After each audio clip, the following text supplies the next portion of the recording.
Microsoft has just dropped GUI actor model, which could change the way we are looking to control our graphical user interfaces with AI.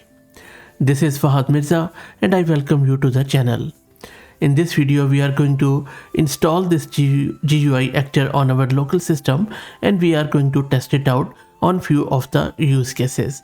But more importantly, I believe that this is one of those models which are better understood than really do the demo upon, because this is the model which could be used in future AI-based GUI applications. Let me try to explain.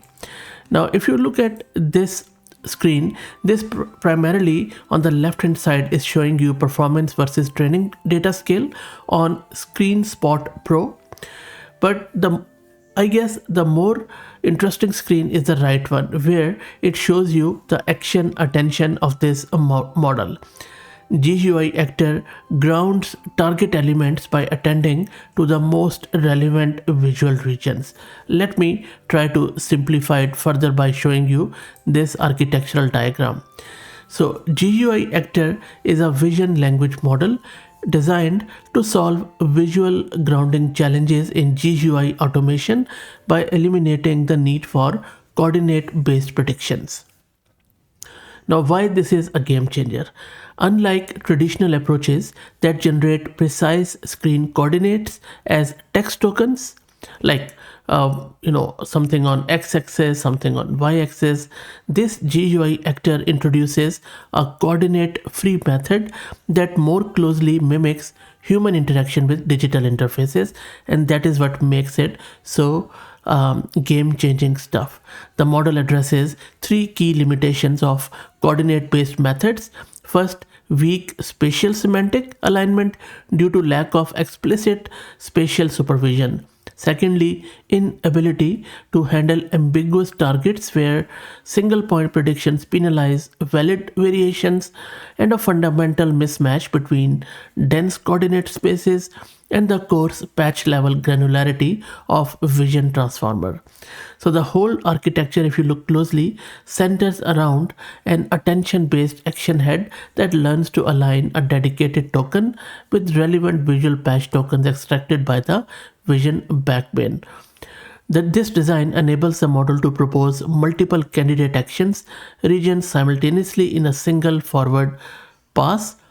The system includes a grounding verifier component that evaluates and selects the most plausible action region from the candidates, and that is what makes it so enticing. One last point, this GUI actor is built upon one of the best models out there, Qwen2.5 and Qwen2 or vision language, which we already have covered on the channel. So this is a quick introduction of this model. Now let's go and try to get it installed. I'm going to use this Ubuntu system. I have one GPU card, NVIDIA RTX A6000 with 48 GB of VRAM. First step, I am cloning the repo of this GUI actor, and I am going to also drop the link to it in video's description. Secondly, let me create a virtual environment with Conda.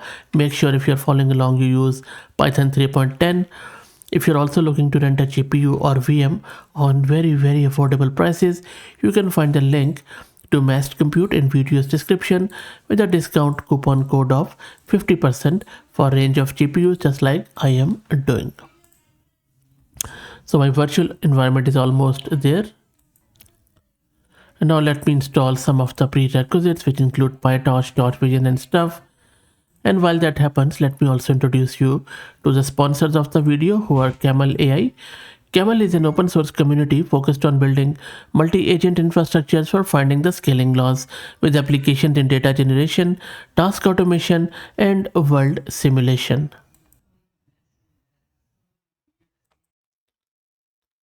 And now let's install all the prerequisites from the root of the repo. And that is all done. Now let me show you this thing in action. First, let me show you the code. So this is the code of doing the inference with it. All we are doing, we are importing the libraries, we are downloading the model. Once the model is downloaded, we are downloading the data set. This can be replaced by your own data set or data or images or whatever. and we are telling the model that you are a GUI agent. Given a screenshot of the current GUI and a human instruction, your task is to locate the screen element correspond to the instruction. And then there are a few other tidbits which are relevant to this model's fine tuning. So make sure that if you are using it for your own use case, you keep this system prompt. And then we are printing out the results of it. So let me go back to my terminal and then run this. And by the way, this code is available on their Hugging Face card and GitHub repo. And I have just placed this code in the root of the repo, and this is where I'm going to run this. And the first time when you run it, it is going to download the model. So let's wait for it. And meanwhile, let's talk a bit more about this model and what exactly this is doing, and especially what could be the use case for this model. So look, I believe that there could be a lot of use cases, including automated software testing, maybe robotic process automation platform. So I think UiPath is in a huge danger there. Accessibility tools for users with disabilities, and AI assistants that can interact with desktop applications, mobile apps, or web interfaces.